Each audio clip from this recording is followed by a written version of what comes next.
No encontro entre os seus ousados experimentos visuais e a inenarrável arte de Ney Matogrosso, ele realizou o longa Olho Nu. Eu tenho o prazer de receber aqui no estúdio do Revista hoje o cineasta Joel Pizzini. Joel, obrigada pela sua presença. Eu que agradeço. Eu queria começar sabendo qual foi o ponto de partida para o filme e por que a escolha especificamente do Ney Matogrosso. Eu acho que eu fui meio escolhido por um envolvimento que eu tive desde o meu primeiro filme, o Caramujo Flor, que foi a minha entrada no cinema. E o Ney Matogrosso, na época, aceitou fazer um filme de um jovem realizador que não tinha feito nada ainda. Ele chegou até a cancelar uma excursão na Europa, porque eu estava esperando, ele não tinha uma série de shows e, de repente, ele aceitou. Veio, fez o filme, apostou e aí, sei lá, 20 anos depois, vem o Olho Nu, que foi um convite dele com o Paulo Mendonça, né, que também é quase um integrante dos Secos e Molhados, ele é um dos letristas. Sim.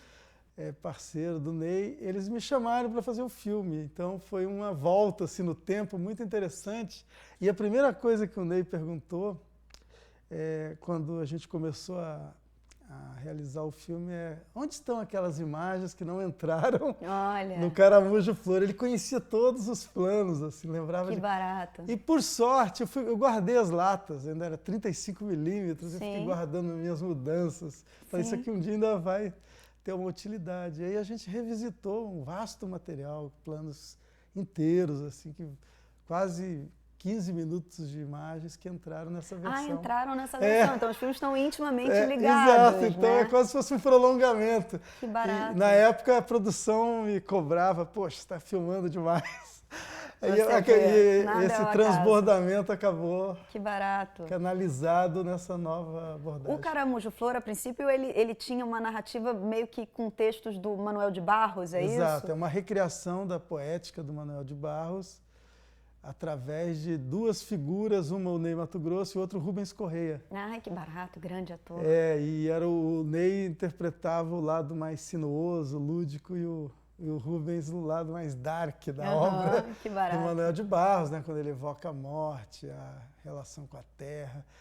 E aí foi uma volta interessante no tempo, porque eu pude agora dar espaço para o tempo que naquele momento, num curta-metragem, ficava meio esmagado. Exatamente, ficava uma coisa muito sintética e eu sentia que o filme, que aquilo pedia uma outra reverberação, né? E ele mesmo tinha muitas imagens de arquivo, não é isso? Ele tem um acervo muito grande. Exatamente.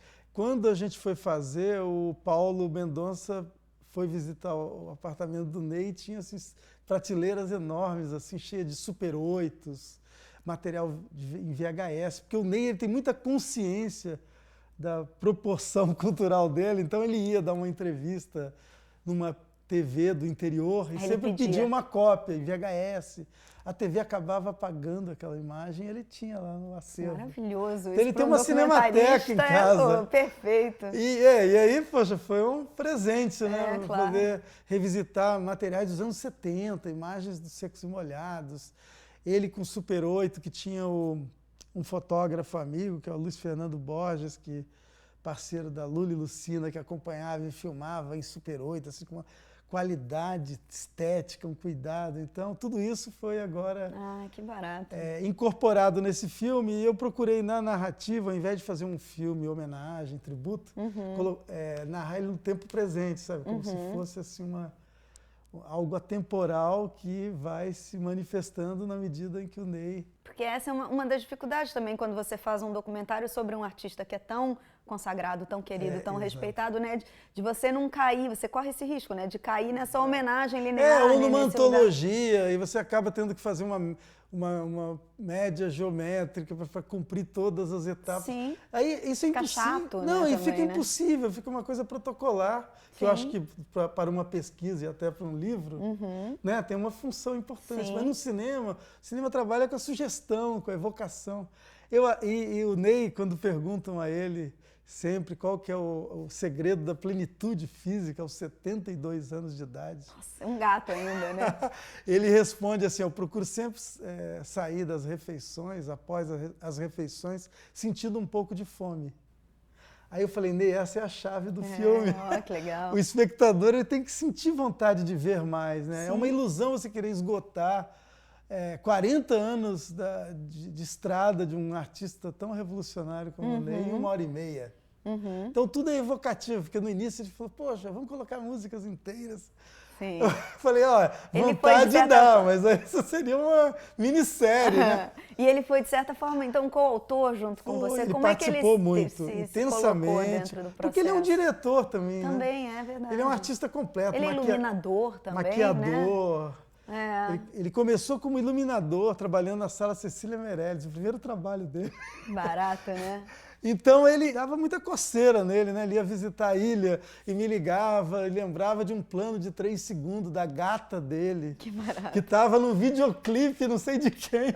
Aí, sabe, então ele sempre tinha assim ele indicou, sugeriu, não impôs, não teve nenhum Vocês sentido. tiveram uma boa troca, assim? Sim, você considera sim. que... Tem uma tensão necessária, né? Porque senão Sempre vira um compadrismo também. Sim. Então eu sempre quis mostrar para ele que era um filme, não era um filme sobre ele, mas com ele. Então com bonito. ele ou através dele, Bonito. porque ele é um ator também, né? Sim, é.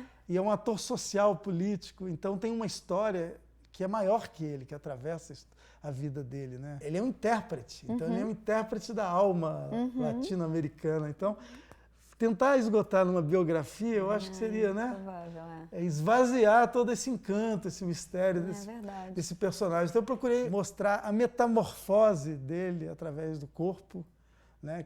Que atravessa o tempo. E aí a cronologia não é levada em questão, né? Ela aparece, ela é ressignificada dependendo de cada citação, de cada lembrança, de cada visão que ele tem.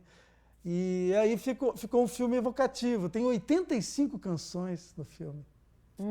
Não na íntegra, Não, lógico, né? mas que a música ela entra com sentido narrativo como letra. E a letra é a ideologia, espelha a ideologia dele. E como ele viu isso no final de tudo? Final. Como foi a sua impressão antes de conhecê-lo? Você já conhecia ele antes? Não.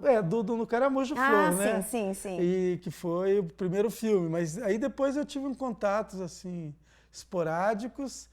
E ele, no Caramujo, foi muito curioso que quando eu o convidei, eu não queria que ele cantasse. Queria que ele entrasse com a expressividade corporal. Aí eu estava com muito receio. Falei, Ney, eu só tenho uma coisa que eu acho que você gostaria que você não cantasse no filme. Ele falou, pô, que bom, era a coisa que eu mais que ótimo. desejava. Legal. Então foi um bom encontro. O encontro foi... E aí depois as coisas foram muito tranquilas e tem a tensão de discutir, né? Porque o Ney ele é muito desconfiado. Ele sempre quer saber o porquê. Sei. Então você tem que ter, sabe, ele exige um convencimento permanente. Sei. Mas qual é o sentido disso? Então você pra tem que... Onde porquê, né? Você tem que se desdobrar. Isso também é importante, né? Até para como auto, né? Exigência, né? Você passa também a refletir sobre o ato de fazer o filme. Né? Teve uma história que no começo ele hesitou, porque o Ney ele diz que ele não está preso ao passado. Ele tem uma postura, ele não é uma figura nostálgica, pelo menos em tese. Em tese ele diz isso. Sim. E aí como eu fui... Mas ele guarda todo o material dele. Tá bom. Aí o meu desejo era filmar lá onde ele nasceu, em Sim. Bela Vista, fronteira com o Paraguai. E ele foi taxativo, disse que não tinha mais nada lá, que já estava tudo mudado, que a natureza estava devastada. Aí, um dia, eu de tanto insistir, falei, Ney, lá está a sua paisagem originária. Sim. Aí um dia, na minha frente, ele ligou para a mãe dele, porque a mãe dele vive com ele num sítio aqui, né, no interior do Rio. Aí ligou para a mãe dele e falou, o Joel está aqui insistindo, querendo muito filmar em Bela Vista, e eu já disse para ele que já está tudo Já mudado, não é mais como era. Aí, de repente, tem aquele silêncio, a mãe dele confirmando que tinha sim. tudo. E ele, Agora eu vou ter que dar o braço a torcer. Aí, minha mãe disse que está lá a casa onde eu nasci, a casa que eu passei a infância. Mas tudo bem, então vamos. Aí a gente foi. E lá foi uma experiência muito interessante, porque como eu pretendia sair desse registro biográfico, a gente filmou todo o processo dele se aproximando dessa memória. Então ele chegou em Bela Vista e ele foi lembrando onde ele morava, então a gente foi acompanhando. Aí ele entrou na casa, a casa estava vazia, cheia de folhas no chão, parecia um cenário. Olha que barato. Aí foram acontecendo toda uma relação dele com o espaço. Aí depois o Luiz Abramo, que é o fotógrafo do filme, a gente passou num museu que tem lá em Bela Vista e falou, poxa, Jorge, a gente podia mobiliar a casa do avô que ficava na fazenda. Sim. Porque depois que ele saiu cedo de Bela Vista, mas ele voltava todas as férias para passar lá na casa do avô. Aí eu falei, vamos, aí a gente mobiliou a casa e o Ney entrou e achou que era a mesma mobília da época. Ah, entendi. Da não infância sabia. dele. Não, a gente fez tudo de surpresa. Aí ele entrou na casa e ele começou a ficar comovido e eu levei uma vitrola e coloquei coloquei um disco dos Secos e Molhados, a música As Ilhas, e ele começou, no Homem de Neandertal, aliás, o primeiro disco solo dele, e ele começou a fazer uma performance dentro Ai, da que casa. barato. Então, isso foi, então, sabe, um as coisas... momento ímpar, assim, então né? ele fez uma coisa única para o filme, a partir daquela emoção, que ele sabia que eu não ia, sabe, não ia por um outro caminho. Então, porque quando você dá essa liberdade, você acaba criando um ambiente performático claro, mesmo, e aquele né? silêncio ia deixando ele também, sabe, provocando ele para alguma reação, e a reação foi corporal, porque eu não perguntei nada para ele. Então ele fez uma coreografia que está no final do filme, que é uma coisa transcendente. Um butô. Exatamente. E no filme faz, inclusive, uma alusão ao caso ONU. Ele começa a falar do caso ONU, né? E ele fala da velhice no momento que ele diz que quanta dignidade tem na figura do caso ONU. Mas então foi assim, a gente fez pequenas experiências, e aí tem os encontros musicais também. Então, ao invés, essa memória que está lá na cena de origem dele, ela é recorrente no filme inteiro, sabe? Ela não está apenas um bloco do filme. Então é um eterno retorno que ele faz sempre. Porque o Ney tem uma relação com a memória muito interessante. Ele, por exemplo, quando ele encontrou esse sítio, onde ele investe tudo que ele tem para criar uma área de reserva ecológica, faz pesquisas lá. O sonho dele era voltar para Mato Grosso. Ele sempre falava, um dia ainda vou voltar. E ele foi olhar no mapa de onde ficava o sítio, e estava escrito Serra do Mato Grosso. Olha, que barato. Aí ele falou, resolvi meu problema, agora eu já voltei. Grosso, maravilhoso. Voltou miticamente, né? Claro, então ele tem uma coisa de se reinventar todo o tempo. Isso é maravilhoso, né? E aí o filme procurou, ao invés de fazer esse tributo, sabe, mostrar um artista no auge da sua performance, porque ele é um supervivente, né? É um artista que se renova a cada show, a cada performance. Então o filme tinha que ter ser conjugado no tempo presente, né? E não cair nesse tom mórbido, às vezes, que uma homenagem inevitavelmente incorre, né? Como se agora está na hora de fazer o balanço da vida. Só que ele, sabe, ele está no movimento da vida. Não né? ele está no auge da sua maturidade, né, artística. E o que é esse olho nu do título? Olho nu. Boa pergunta. Até o Macalé, quando viu o filme, ele falou assim que o filme desnuda o nu. Eu acho essa definição muito legal, porque a ideia era essa, sabe? Existe muitas formas de você se vestir, né? O Ney, por exemplo, ele diz que o momento que ele se sentiu mais nu na trajetória dele foi quando ele fez o Pescador de Pérolas, que ele teve que se vestir. Olha, que curioso. E aí ele teve que expor a qualidade de intérprete. Sim. Porque quando ele usava a máscara, né? Ele está protegido de alguma forma, né? Exatamente. Inclusive da vida pessoal. Ele dizia que era uma maneira dele não ser reconhecido na rua, ele preservar a intimidade. Sim. Então, foi como que a gente vai conseguir desnudar esse personagem? Então, através dos silêncios dele, dos tempos. Então, o filme tem muitas caminhadas dele pela mata, sabe? Aí a presença da mãe, do pai e os encontros musicais, a relação com a terra, essa metamorfose. Então eu vou procurando a câmera se aproximar desses vãos, desses intervalos. Criar um vínculo de intimidade com Exatamente, porque ele, quando vai para o palco, ele, né, se transforma, cresce. Fica distante, né? E aí, depois do palco, ele diz até no final do filme que ele não leva nada para casa, que é uma sereia que baixa nele. Que lindo. Quando ele está fazendo o show. Então, eu fiquei curioso de saber como é depois do... Isso, né, como ele se alimenta, respira para, né, se preparar para esse ritual. Né? Porque os shows, de alguma forma, eles estão documentados, né? Sim. Existem os DVDs, entendeu? Uhum. Então eu procurei eleger, enquadrar esses silêncios, esses tempos, o que antecedeu a carreira dele, né? Porque ele tem uma carreira atípica, né? Ele começou a cantar com 30 anos de idade. Isso eu não sabia. Então ele começou a estudar música depois que ele começou profissionalmente. Ele é um personagem único, assim, teve no aniversário dele de 70 anos de idade, aconteceu uma coisa inusitada. Ele convidou os amigos, né? Eu fui lá na casa dele e de repente, assim, meia hora de aniversário, silêncio total. Aí as pessoas chegaram e falaram: Ney, não vai ter uma música aí? Você não vai colocar um disco, um CD? Aí ele falou assim: não, música para mim é trabalho. A gente veio aqui para conversar. Que ótimo. Eu nunca tinha passado por essa experiência. E depois a gente percebe que foi uma experiência diferente, porque ele queria colocar todo mundo ali. Em contato, né? Num outro tipo de contato. E a música para ele tem uma outra relação, né? Não é uma música de fundo, né? Ele acha que ele... Sim.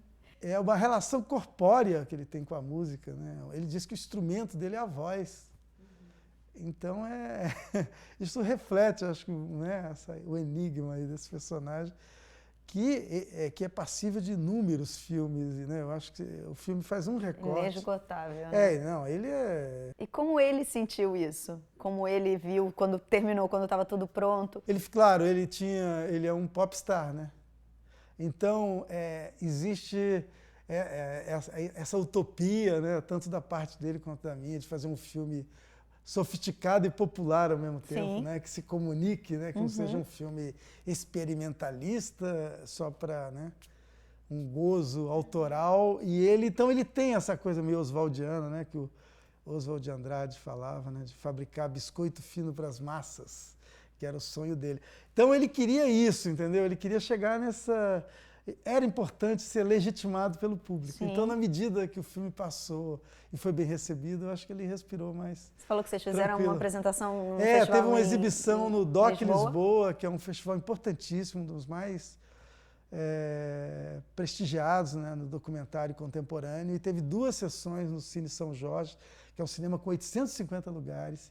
E as 2 sessões estavam lotadíssimas. Que barato. Teve muita gente que ficou de fora, que depois o filme foi para Santa Maria da Feira. E muita gente foi lá ver o filme que não conseguiu ver em Lisboa.